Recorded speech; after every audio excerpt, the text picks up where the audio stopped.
Hey there, fellow deep divers. Back for another plunge into the depths of thought. That's right back again, ready to explore another fascinating corner of esoteric knowledge. And today, we're taking on a real head-scratcher. Definitely one of those topics that might leave you staring at the ceiling at 3 a.m. wondering what it all means. Exactly. So buckle up, because we're about to grapple with some heavy hitters, specifically XI and X with 2 from the Aja Yugacha. Pages 362 to 381, to be precise, that's our playing field for this deep dive. Now, for those who haven't had the pleasure, the Aja presents itself as this ancient system of doctrines. It's like a cosmic instruction manual almost. Almost, yeah, and these two arcana we're focusing on, XI and XE, they're like the master keys to unlocking some of its deepest secrets. Master keys, huh? Uh, So what secrets are we hoping to unlock today? What's the mission objective of this deep dive? Well, the goal is to really distill the core essence of these two arcana as they're presented in these specific pages. You know, cut through the complexity and find those aha moments, those flashes of insight. And avoid getting totally lost in the weeds. I know how easy it is to go down a rabbit hole with this stuff. Oh, yeah, absolutely. But think of this as a guided tour through the most essential points. We'll point out the landmarks help you connect the dots. Okay, good, because I have a feeling we're going to need all the guidance we can get. This is some seriously mind-bending territory, right? Yeah. We're talking about the self-contemplation of reality itself and the very nature of consciousness. That's the heart of it, trying to wrap our minds around how the universe understands itself and how we fit into that grand cosmic picture. So where do we even begin with all of this? Well, a good place to start, I think, is with XI. Okay, yes, XI. What's the key takeaway there? So in these pages, it's presented as the teaching of Brahman's self-contemplation. Brahman being like the ultimate reality, the source of everything. Exactly. And this isn't just any self-contemplation. It's specifically Brahman contemplating itself in its fundamental unity, its oneness. But not like a static, boring oneness, right? Yeah. It's more dynamic than that. Absolutely. It's a unity that's affirmed through individual centers of will. It's like this vibrant, interconnected web of being, all stemming from a single source. So there's both unity and multiplicity at play here. Exactly. And what makes this even more fascinating is that Issakhar Achar is described as synthesizing the first 10 Sephirotic arcana of the Achor Leka. Let's first say. The first 10, so those are like the foundational principles, the building blocks of the whole system.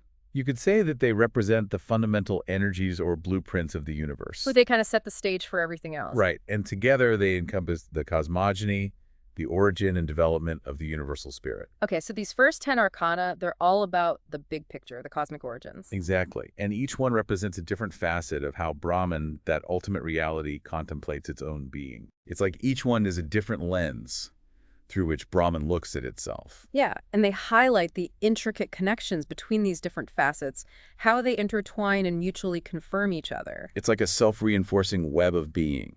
And the text makes it clear that Brahman contains within itself this entire sequential chain of cosmic agents that these first 10 arcana reveal to us. So Brahman isn't just this abstract concept, it's the living source of all these cosmic forces. Exactly. It's like the architect and the blueprint of existence all rolled into one. Now, you mentioned a connection to something called the divine ternary. What's that all about? Ah, yes, the divine ternary. We'll unpack that a bit more when we look at the relationship between XAY and XE2. Okay, so we'll circle back to that. But for now, it's important to understand that XXI lays the groundwork. It establishes this unified field of Brahman's self-contemplation as expressed through these primary cosmic principles. So it's like the foundation, the underlying structure upon which everything else is built. Yeah, think of it as the blueprint of cosmic creation, the primal emanation of being from the ultimate source. All right, so that's Brahman looking inward at itself in unity, contemplating its essential nature through these first 10 principles. Now let's shift our focus to X2. How does that change the picture? Okay, what does X2 bring to the table? So X2 takes us deeper into Brahman's self-contemplation, but this time it's within its dream of phenomenal nature. Its dream meaning the world as we experience it, the world of appearances and individual experiences. Exactly. So instead of that singular unified contemplation we saw in X2, here we see Brahman self-affirmed through a collection of individual dream, individual experiences. So it's like the unity is now expressing itself through a multitude of perspectives. Precisely. And just as X2 synthesized the first 10 arcana, XE2 synthesizes the second 10 arcana of the XE2. The second set of 10. Yeah. So these represent a different aspect of reality then. Exactly. These 10 encompass the life of the universal spirit as it engages in self-contemplation through these individual dreams, through the countless beings and phenomena that make up the manifested world. So it's like a shift from the blueprint to the actual building, the living experience of that blueprint. That's a good way to put it. And just as the first 10 were aspects of XXI, these second 10 are presented as aspects of XXI, with Brahman containing the sequential chain of cosmic agents taught by them. It's like we're zooming in from the cosmic level to the level of individual experience. And this shift is crucial for understanding the interplay between these two arcana. So we have Brahman contemplating its unity in the first decade, and then contemplating its manifested diversity, its dream, in the second. Exactly, two sides of the same coin, you could say. How do these two then relate to each other? Are they opposing forces, or are they two sides of the same fundamental reality? That's the million-dollar question, isn't it? And the text gives us some clues. The emphasis is on the fact that XY encapsulates that first decade of Arcana, focusing on the unity, the fundamental principles, the underlying structure. And Exit contains the second decade, the unfolding of that structure in time and space. Precisely, XY is like the potential, the blueprint, the framework. And XY is the actualization, the living experience within that framework. Exactly. And to clarify further, XXI is defined in these pages as the teaching of reality self-contemplation, specifically in its revealed binars. Binars meaning? Pairs of opposites, the fundamental dualities that make up our experience, like light and dark, male and female. The yin and yang of existence. Precisely. This concept of binars is absolutely crucial for understanding how the manifested world comes into being. So it's through these fundamental tensions that reality as we know it is created. Exactly. And then Exeki takes this a step further and defines it as the teaching of reality self-contemplation within the very consciousness of the manifested world. So it's not just the creation of the world, but how reality perceives itself through all those individual consciousnesses. Exactly. It's like the universe becoming self-aware through the eyes of its creations. Now, before we move on, we have to address the elephant in the room, or rather the paradoxical arcanum in the room. You're talking about Soryo. Yes. Mm-hmm. If XXII can sometimes be Sore, this is getting a bit tricky, isn't it? It can definitely seem that way at first glance, but let's unpack it. Please do, because my head is already spinning. So Sori is presented as the teaching of the world absolute, the supreme universal first cause, the very source of all being. The ultimate origin point, the Big Bang of existence. You could say that. And the text is very clear that its teaching comprises transcendental doctrines that go beyond the principle of reason itself. Beyond reason. So it's something that our logical minds can't fully grasp. Exactly, and that's why it's often presented through extreme contradictions in its hieroglyph. Think of that classic image of the wanderer at the cliff's edge. That's a powerful image. It evokes a sense of something vast and unknowable. Precisely something beyond our ability to categorize or define, and here's where it connects back to our main focus. Hiziri is said to encapsulate Sura. Okay, how does that work? So Izisur teaches about the inner self-consciousness of divinity, the Great Mother Isis, the universal first cause, higher Prakriti. All these different names point to the same fundamental principle. The feminine aspect of the divine, the source of creation. Exactly. And the text explains that this self-consciousness arises through opposition, through the very act of birthing the binar principle. Those fundamental pairs of opposites we were talking about. Precisely. They're the foundation upon which relative existence and Maya, the world illusion, are built. So the absolute brings forth duality, and through duality, self-awareness becomes possible. That's the core insight here. And this principle of the inner self-consciousness of divinity is directly linked to the binarity of consciousness in both reason and human perception. So those fundamental dualities aren't just out there in the cosmos. They're also reflected in how our minds work, how we perceive and understand the world. Exactly. And then Owa being the ultimate source, the absolute affirms this division of consciousness into binars in order to establish the relative world we experience. It's like Brahman dreams of all its potential qualities. And by opposing them, by creating these binary vortices, it dreams the world into existence. Beautifully put. And Owa being the maximorum of all world binars teaches us about knowing the absolute that lies beyond this relative world defined by antinomies, by these fundamental oppositions. So it's both the source of duality and the key to transcending it. Exactly. And Brahman's dream in birthing binars also births the beginning of reason itself and even the division of reason into greater and lesser form. Greater and lesser reason. Now, that's interesting. What's the distinction there? Divine reason, the text tells us, manifests directly in these antinomies, these inherent oppositions within reality itself. So it's a direct apprehension of those fundamental dualities at the cosmic level. Precisely. Lesser reason, on the other hand, operates through individual members of these binars, and its aim is to reveal and understand them. So it's like our everyday logical mind trying to make sense of the world through distinctions. That's a good way to put it. Lesser reason is a tool of higher will used for orientation and categorization. It helps us navigate the relative world, but it can't fully grasp the absolute. And that brings us to another fascinating layer of this whole system, the relationship between Hu Zero and Fu Tha. Okay, so we've explored how zero encompasses two. Now, how does third fit into the picture? So Kluzitim is presented as the teaching of the third hypostasis of God, Hypostasis meaning. a fundamental aspect or manifestation of the divine. And this particular hypostasis reflects the one spirit in its cosmic being, its universal comprehensiveness, and its inner self-contemplation. So it's like we're moving from the initial spark of duality in Tusita to a realm of cosmic consciousness and self-awareness in third. Exactly.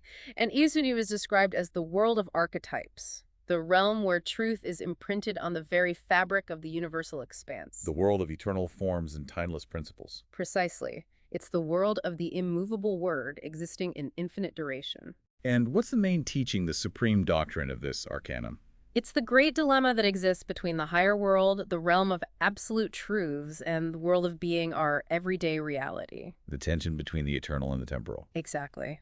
And the teaching is that everything in the world of time, all our experiences, are ultimately reflections in Maya, in illusion of that celestial real world of absolute truths, laws, and true life.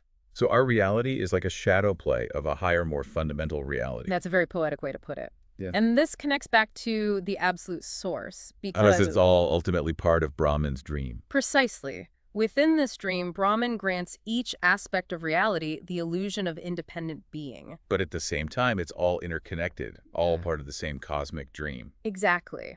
And in each particular dream, Brahman contemplates the totality of all other dreams. It's the self contemplating itself in its entirety, through countless perspectives. That's a mind-boggling concept to try to wrap your head around. It is, but it's also incredibly profound. And in this aspect, Brahman births the consciousness of itself as natrins of every particular being. Natrins being the creating nature, the active principle that brings things into being. Exactly. And the created nature, the passive recipient of that action, forms the background for deep self-contemplation within each of those beings. So within each individual being, there's a spark of the divine creator and a foundation for self-awareness, all stemming from Brahman. Precisely. Yeah. And this aspect of Brahman's self-consciousness is further affirmed by the birth of essentia and existentia within its own essence. Essence and existence. Exactly. And this leads to the binar of divina natura and partus generatio. Okay, break that down for me. Divina natura versus partus generatio. So divina natura is the reflection in spirit of divina essentia, which is gnosis, divine knowledge. It's Brahman's self-consciousness as it encompasses all the potential forms that individual expressions of the divine, what are called logoi, can take. So it's like the blueprint of all potential being within the divine mind. Well, you could say that. And partus generatio, on the other hand, is the reflection in spirit, specifically in the aspect of Kia, that principle of inner self-consciousness, of Brahman's self-consciousness, as it relates to the collective being of those ultimate differentiated manifestations, all those individual logoi. So it's more about the potential for all those individual expressions to actually come into being. Exactly. In relation to Brahman's essence itself, this aspect of its self-consciousness is divina natura, the awareness of all potential. But in relation to the totality of manifestations, it's their partus generatio, the source of their bringing forth into existence. Precisely. And this aspect of Brahman self-consciousness is identified as the source of production, where Brahman is the cosmic logos, the totality of archetypes, the world of self-conscious truth, the higher world reflected by the universe. So Amlos really is the central nexus connecting all these fundamental principles of divinity self-consciousness and the very nature of reality and manifestation. Exactly. It sets the stage for the entire system. Okay, so we've laid some serious metaphysical groundwork here. Now let's shift gears a bit. The outline mentions something called the impotence of reason alone, and it references some historical figures. Right. This section is all about highlighting the limitations of purely rational or empirical approaches when grappling with these profound metaphysical concepts. So it's not enough to just rely on logic and observation. Exactly. The text specifically mentions Tyndall's Fragments of Science on page 362, and it reminds us of how some scientists in the past were very confident about the limits of scientific knowledge. But then new discoveries came along and proved them wrong. Precisely. Like spectral analysis, which allowed us to analyze the composition of distant stars, something that was previously thought to be impossible, It's a good reminder that our understanding of the universe is always evolving. and that there might be mysteries that our current methods can't fully grasp. The text then quotes Newton. Small knowledge distances man from God. Great knowledge brings him back to him. So the more we learn, the more we realize how much we don't know. And this is connected to the observation that many great scientific minds throughout history, people like Newton, Pascal, Kepler, Descartes, they were all deeply engaged with mystical or spiritual ideas. So it wasn't just about cold, hard facts. They recognized a deeper reality beyond the purely physical. Exactly. There was a sense of mystery and wonder that informed their scientific pursuits. It seems like the text is trying to strike a balance between reason and intuition. Absolutely. It then goes on to quote Schlegel, who compares European idealism to the abundant light and power of Eastern idealism, suggesting that Eastern philosophies might offer a more comprehensive framework for understanding these big questions. Interesting. So it's not just Western thought that has something to contribute here. And then there's that powerful statement praising Vedanta for its unique ability to connect the individual self with the essence of divinity in a way that surpasses even Western thinkers like Plato, Spinoza, Kant, Hegel, and Schopenhauer. That's high praise indeed. It seems like the text is pointing us towards a more holistic way of knowing that incorporates both reason and intuition. And that brings us to the question of the true nature of reality and the illusions we might perceive. Okay, so what does the text have to say about that? It explains that the world of differentiated, being the reality we typically perceive with our senses, is actually a field of varying consciousness intensity. Varying consciousness intensity meaning. It means that our ordinary awareness is just one band on a much broader spectrum of consciousness. So there are levels of consciousness beyond what we typically experience. Exactly. And this difference in intensity is what makes cosmic consciousness appear as something created and finite when compared to the integral consciousness of the transcendental absolute world. So it's like our everyday awareness is a more limited, dimmer version of a higher, more complete consciousness. That's a good analogy. And the text presents this crucial formula. The absolute and the illusion of the environment are opposite poles of the essence of every factor of nature. Meaning? It means that within every aspect of the natural world, there's both a fundamental absolute reality and a layer of perceived illusion. So even what we perceive as most solid and real has this element of illusion woven into it. Precisely. And while the absolute in its purest form might be inaccessible to our limited human understanding, the text emphasizes that we can determine the degree to which any given factor deviates from its absolute prototype, its perfect original form. So even though we can't fully grasp the absolute, we can still understand how our relative experience relates to it. Exactly. And even when faced with the vast unknown, the path towards it can still be known and to some extent controlled. So it's not a hopeless endeavor. Not at all. We can still make progress in understanding deeper realities by carefully analyzing the relative world around us. That's an encouraging thought. Now, what about the role of intuition? How does that fit into this picture? The text includes a quote from Bergson. Philosophy is only a conscious and deliberate return to the data of intuition. So intuition is more than just a gut feeling. It's a primary source of knowledge. Exactly. And it also mentions Plutarch's idea of the true servant of Isis, who approaches divine teachings with both reason and spiritual insight. So it's not an either proposition. We need both reason and intuition. Precisely. And the text emphasizes that intuition is a primary faculty of knowing, even prima inter pares, first among equals, among all our other means of perception and knowledge. So it's not something to be dismissed or undervalued. But it's important to note that intuition is always subjective, tied to the individual's unique experience and consciousness. So it's not necessarily universally verifiable in the same way that scientific data might be. Exactly. It's a direct knowing that arises from within the individual. Given these different pathways to knowledge, the text then introduces the Asroyas, the supreme synthetic teaching, which it identifies with the Atueos. What's the purpose of this supreme synthetic teaching? It sounds like it's aiming to bring all these different threads of understanding together into a unified whole. Precisely. It's presented as a system of doctrines that expresses the sequential stages of the one reality's self-affirmation, how the ultimate truth reveals itself through a series of interconnected principles. So it's a roadmap for understanding the nature of reality. And it also reveals the paths through which the human creative spirit can restore a once broken unity and affirm itself as an integral part of that larger whole. So it's not just about understanding, it's about actively participating in the unfolding of reality. Exactly. And the text explains that this one reality reveals itself through a system of 21 great arcana, which constitute the second part of the ajam. Wait a minute, earlier you said 22 arcana, now it's 21. What's going on? Ah, good catch. You're right. The text itself addresses the seemingly minor inconsistency and clarifies that the 21st Arcanum is sometimes designated as either X-mine or zero, reflecting its unique position as both a culmination and a return to the source. So it's like the alpha and omega of the system. Exactly. And similarly, the 22nd Arcanum is sometimes referred to as either XXI or XXI. So it's a self-contained system, regardless of whether we view it as 21 or 22. Precisely. And the specific number and order of these arcana is not arbitrary, but arises directly from pure reason and the logical unfolding of these fundamental principles. So there's a deep underlying order to the whole system. And the text explains that we can only truly approach and understand the first part of the Book of Thoth by synthesizing the knowledge we gain from the second part, these core arcana we're discussing. So the second part is the key to unlocking the rest of the book. And the third part then becomes accessible as we learn to apply the general principles gleaned from the second part to our lived experience. So it's a layered system of understanding where each part builds upon the others. Exactly.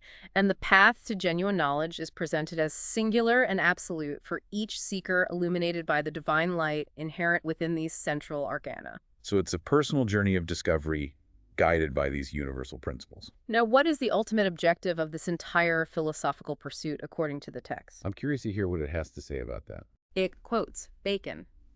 Philosophia objectum triplex, Deus natura et homo. The object of philosophy is threefold: God, nature, and man. Exactly.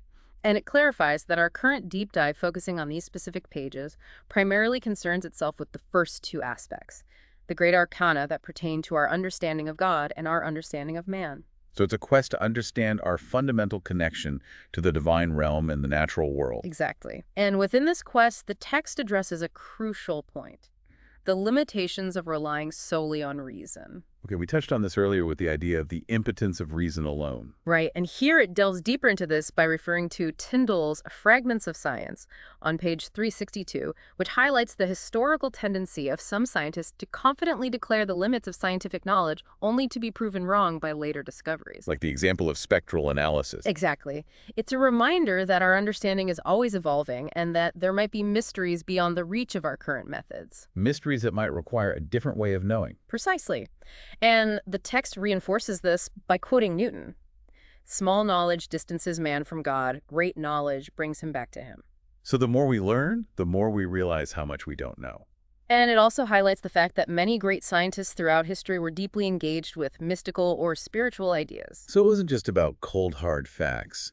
They recognized a deeper reality beyond the purely physical. Exactly. And the text even suggests that Eastern philosophies might offer a more comprehensive framework for understanding these deeper realities. It's a call for a more holistic approach that incorporates both reason and intuition.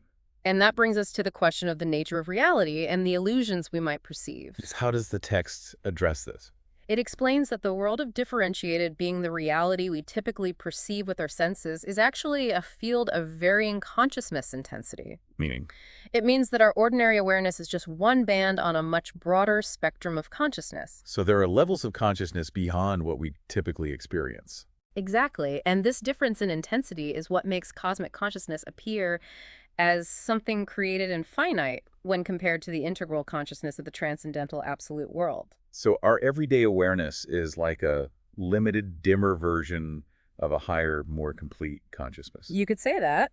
And the text offers this important formula. The absolute and the illusion of the environment are opposite poles of the essence of every factor of nature. So even what we perceive as most real has this element of illusion woven into it. Precisely. And while the absolute in its pure form might be ultimately inaccessible to us, the text emphasizes that we can determine the degree to which any given factor deviates from its absolute prototype. So even though we can't fully grasp the absolute, we can still understand how our relative experience relates to it. And even when faced with the unknown, the path towards it can still be known and to some extent controlled. Because it's a journey of continual refinement of understanding. Now, the text also highlights the crucial role of intuition in this journey. Okay, we talked about that earlier with a quote from Bergson. Right. And here it goes deeper by mentioning Plutarch's idea of the true servant of Isis, who uses both reason and spiritual insight to penetrate the depths of divine teachings.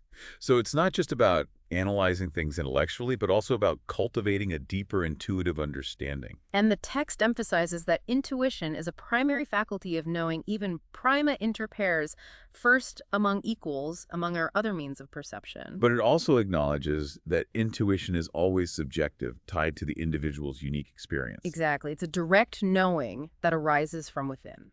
Now, given these different pathways to knowledge, the text introduces the Akash as the supreme synthetic teaching, which it identifies with the Kosha or itself. What's the purpose of this teaching? It sounds like it's aiming to bring all these different threads of understanding together. Precisely. It's presented as a system of doctrines that expresses the sequential stages of the one reality's self-affirmation, how the ultimate truth reveals itself. So it's a roadmap for understanding the nature of reality. And it also reveals the paths through which the human spirit can restore a broken unity and affirm itself as part of the larger whole. So it's not just about understanding, it's about actively participating in the unfolding of reality. Exactly. And the text explains that this one reality reveals itself through a system of 21 great arcana.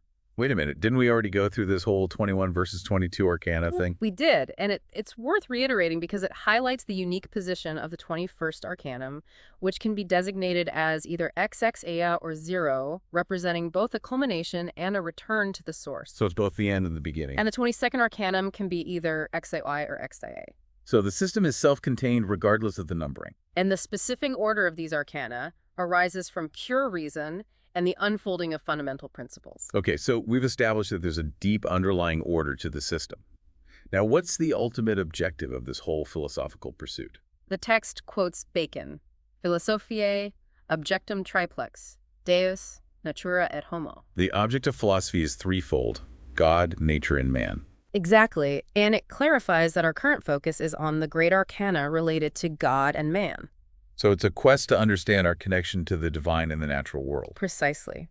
And the text reminds us that relying solely on reason is insufficient for this quest. Okay, back to the limitations of reason. It uses Tyndall's fragments of science to illustrate how scientists have historically underestimated the potential for new discoveries. Like the example of spectral analysis. And it quotes Newton to highlight that the more we learn, the more we realize how much we don't know. So humility is key. And it also emphasizes the importance of intuition as a way of knowing. So it's about finding a balance between reason and intuition. Exactly. And the text suggests that Eastern philosophies might offer valuable insights in this regard. It's a call for a more holistic approach. Now let's talk about the nature of reality and the illusions we might perceive. This is where things can get really mind-bending. The text explains that the world we perceive with our senses is actually a field of varying consciousness intensity. Meaning there are levels of consciousness beyond our ordinary experience. Exactly. And this is why cosmic consciousness can appear as something created and finite compared to the integral consciousness of the absolute. So our everyday awareness is like a limited version of a higher, more complete consciousness. And the text gives us this formula. The absolute and the illusion of the environment are opposite poles of the essence of every factor of nature. So even what we perceive as real has this element of illusion woven into it. And while we might not be able to fully grasp the absolute in its pure form, we can still understand how our relative experience relates to it. And even when faced with the unknown, the path towards it can still be known and to some extent controlled. So it's a journey of continual refinement of understanding. And intuition plays a crucial role in this journey. We talked about Plutarch's idea of the true servant of Isis, who uses both reason and intuition. And the text emphasizes that intuition is a primary faculty of knowing. But it also acknowledges that intuition is subjective.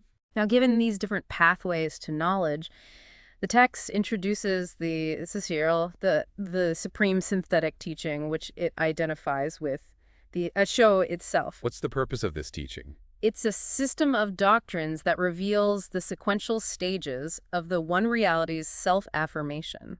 A roadmap for understanding the nature of reality. And it also reveals the paths through which the human spirit can restore a broken unity. So it's not just about understanding, it's about participating in the unfolding of reality. And this one reality reveals itself through a system of 21 great arcana. Okay, we've been over the 21 versus 22 thing. It's an important point because it highlights the unique position of the 21st arcanum, Which can be either XI or 0. representing with a culmination and a return to the source. And the 22nd Arcanum can be either XI or XOA. So the system is self-contained regardless of the numbering, and the order of the arcana arises from pure reason. Okay, so what's the ultimate goal of all this? To understand our connection to the divine and the natural world. And the text reminds us that relying solely on reason is not enough. Right. It uses Tyndall's fragments of science to show how scientific understanding is always evolving. And it quotes Newton to emphasize the importance of humility. And it highlights the role of intuition as a way of knowing. So it's about finding a balance between reason and intuition. Exactly. And the text even suggests that Eastern philosophies might offer valuable insights. So it's a call for a more holistic approach. Now let's delve into the nature of reality and the illusions we might perceive. Okay, this is where things start to get really deep. The text explains that the world we perceive with our senses is a field of varying consciousness intensity. Meaning, what we normally experience is just a limited slice of a much broader spectrum of consciousness. And this is why cosmic consciousness can seem finite compared to the integral consciousness of the absolute. So our everyday awareness is like a dimmer version of a higher, more complete consciousness. And the text provides this formula. The absolute and the illusion of the environment are opposite poles of the essence of every factor of nature. So even things we perceive as real have an element of illusion. And while we might not be able to fully grasp the absolute, we can still understand how our relative experience relates to it. And even when faced with the unknown, the path towards it can be no. So it's a journey of continual refinement. And intuition is key in this journey. We talked about Plutarch's idea of the true servant of Isis. Who uses both reason and intuition to penetrate divine teachings. So it's about cultivating a deeper understanding. And the text stresses that intuition is a primary way of knowing. But it also acknowledges that intuition is subjective.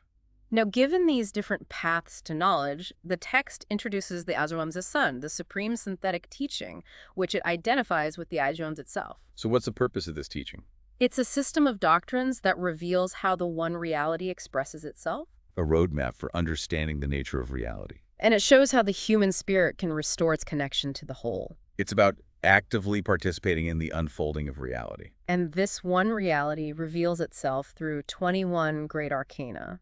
Okay, we've been over the 21 versus 22 thing, It's important because it highlights the unique nature of the 21st arcanum, which can be XXI or 0. representing a culmination and a return to the source. And the 22nd Arcanum can be either XY or X step. So the system works regardless of the numbering, and the order of the arcana comes from pure reason. So what's the point of all this? To understand our place in the cosmos, our connection to the divine and the natural world,